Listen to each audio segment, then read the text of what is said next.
Howdy and hello, ladies and gentlemen. Welcome back to Planetary Annihilation Titans. This is Mike with Mike's Game Domain, and we're going to be looking at our very first vehicle, I think, as long as I have vehicles unlocked. I don't even know.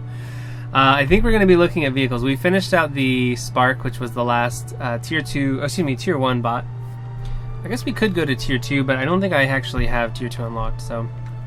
Anyway, we're going to take a look at the Bolo today. The Bolo is the standard issue tank. I don't know why this loading is taking forever. Sorry about that. It's kind of the backbone of any vehicle army, in the early game at least. And it's going to be a skirmisher, so it's best to be used against other vehicles and other bots to some extent. Excuse me. Alright, so we do have a little bit of water, but not enough to build a navy on. I think I like this spot better. This spot just has a bunch of like non-buildable areas, although that does too. Alright, we're just gonna go here. We are fighting against one purple commander, the Alkalite Hazak. And we're playing in the system of Doctor. And I wish you could change the size of this. Actually, can you? Second camera? No, you can't. Okay, whatever, doesn't matter. Alright, so let's build a vehicle factory. Is that what I'm building? Yes. Yes, and here is the Bolo. It is a light tank. It's well-rounded. It's reliable. It attacks land and sea targets. Again, sea being floating ships within range. So not that effective at sea, honestly. Because they can just probably swim away and then take you out with range. But anyway, I guess technically they can attack sea, so meh. We're going to build a couple fabricators just because why not? Kind of build the very basics of an actual base. And then we shall spam out Bolos. Now Bolos are actually a really good unit to spam. So they're very effective. They have a really solid like force multiplication kind of thing. Where the more of them they are, the more powerful they are. I mean, every unit to some extent works that way, but I just find the Bolo being a well-rounded unit as it is, it very much has that effect. So a small team of Bolos can do a small amount of work, you know, capturing... What is that? Is that a dead base? Oh, wow, those are walls. Oh, that's cool. It's like the Mayan ruins kind of thing. I like that a lot. That's really cool. Interesting. So yeah, a small team of Bolos can do a small amount of work, and then a large team of Bolos can basically conquer the entire planet if you have enough of them. The only downside to them is they do not have any anti-air weaponry. They don't have, you know, a secondary turret or anything like that. I wish that they did. When I built the Heroes of Today mod for Forged Alliance and Supreme Commander, I put in quite a few tanks. It's basically like modern military. I focused on air war. If you haven't played it, most people probably haven't. It basically is, there was a bunch of alien, you know, like just like this, like alien robots killing each other. I put in modern military units. So I focused on the air forces of the world, and then I started to do tanks and a couple boats and stuff. And then I got a girlfriend and I had to stop working on it, so that's honestly what happened. So anyway, yeah, that'll happen. Girls and kids and things kind of will overtake gaming, but that's okay. That's just how life works. Anyway, yeah. So the Heroes of Today mod, I made the you know, the Abrams tank, and it had, of course, the main cannon. It had a coaxial machine gun, and it had a 50 cal on the top, which worked as a light anti-air turret. So it was really cool to have that because you weren't so horribly afraid of air units because you could fight back to some extent. It couldn't really shoot down jets, but it could shoot down helicopters and gunships and things like that. I'm having a heck of a time with my throat. Sorry about that. A sip of my refreshing beverage. Not of choice. It's Frio Light, which is a Texas-made light beer and essentially is absolute garbage. Oh. But it's not bad as a mixing beer.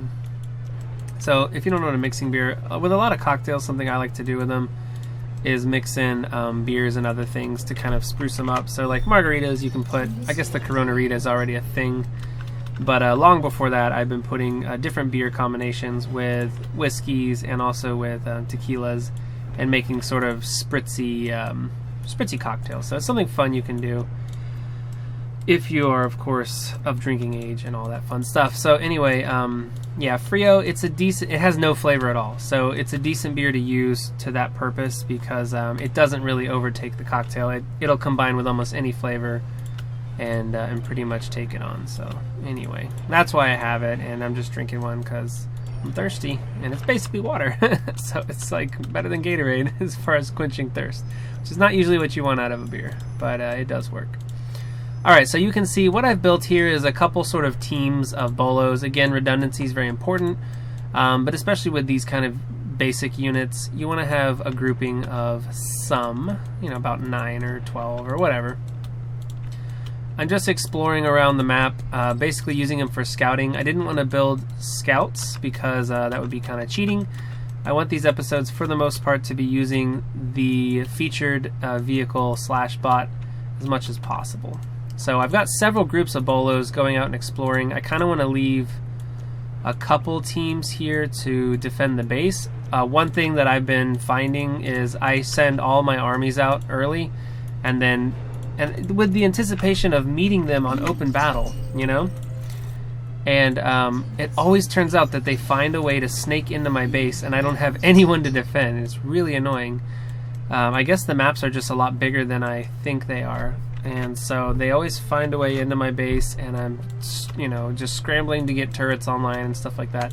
Just kind of sucks. So I'd like to leave some units around the base to just kind of defend it. Well, anyway, I just told all my units to go, so I just kind of negated what I just said. But it's all good. Go ahead and build that, and then let's just focus in on... Now that I know where the enemy is, I can go the opposite direction. Try to capture as many mass extraction points as I can. Metal, metal deposits. Whatever you prefer to call them. Okay. Yep, I don't know why I missed those. And that's the enemy. Let's just, at that point, go for the enemy's base, because it won't really matter. We have a lot of tanks on the way. Where are they going? Where are my guys? I guess they're already here, basically. Alright, so we're rocking about... Oh, it tells you over here. I was counting that one time. It was just kind of silly. Someone probably has commented, if anyone even watches these. If you do and you commented and I missed it, sorry. We have 31 Bolos currently. Did we read what they are? Yeah, they're versatile light tanks. I wouldn't quite call them versatile. Honestly, what they're good at is destroying other units. They're not particularly good at destroying bases. I wouldn't use them for that purpose specifically. Obviously, they can blow up buildings, but they're very slow to attack. Their rate of fire is pretty sluggish. So, but what they do have on their side is range. They outrange most of the bots, a lot of the other tanks, and things like that. And so, on the open battlefield in open war, they are effective at stopping units. They're not particularly awesome. Oh wow, the Uber Cannon does a hell of a good job knocking these guys apart, which is, again, as you would expect. Tier 1 units should be not able to take down commanders that easily, although the bots are, the boom bots are certainly quite capable of doing so. But that's basically the only thing they're capable of doing, so that's their whole purpose in life. Alright, so where are we at as far as construction goes? Wow, we have a bunch of these guys. Why don't y'all go ahead and start moving on up? Where is the enemy base? There it is. Go ahead and start moving on up to... Let's just move them in. Why not? Let's just have a flood. Yeah, so I currently have 115 here. This is 43. And what's crazy is with the map like this, I really can't bunch these guys up too well and form an actual line, an actual line. Oh, speaking of lines, I did install the mod. It's called On the Line, I want to say. And it lets you, it doesn't really do formations, but it lets you tell your units to move across a certain line that you draw. So if I tell these guys to go in a snake, you'll see that they all get their own individual move orders, and what they're going to do is populate that line that I created. So it's not quite what I would have wanted, and it doesn't really work that well to create formations per se. But it is something. It is something that you can do to expand the strategic variety as far as the arrangement of your units. And the other thing it doesn't do, which is the most upsetting, not really upsetting, but the most kind of making it not that useful, whatever the word is for that, is it doesn't organize like anti-air and tanks and close range combat. It doesn't organize the units at all. It just randomly puts them on the line that you drew. So I probably will uninstall it and not use it because it's not an official, part of the game, and it doesn't give me that great of an advantage as far as strategy goes. So I don't really think, mods, when you're working with mods and things and then they update the vanilla game, they can cause crashes and issues and stuff like that. They're worth it. Mods are amazing. I love modding, and I love the modding communities for the most part. But if you don't really need a mod, if it doesn't make a huge impact on your game, I would say it's probably not worth it to run with it because it can just only cause problems for you later on. So anyway, that's my little take on that. So what do we got? Orbital fabrication, orbital ammunition, and economy. I honestly don't want any of that stuff, so I'm just going to dismiss. So the final battle is with purple. That will help us. That will actually give us the entire galaxy. And Inquisitor Nimicus. That may be one that has a new commander. I don't remember which ones I still need, but that'll be next episode. Thank you for watching. That was the Bolo. I hope you enjoyed it, and hope you're having a great weekend. It's currently Saturday. I had a great day. And guys, we'll play again soon. Bye.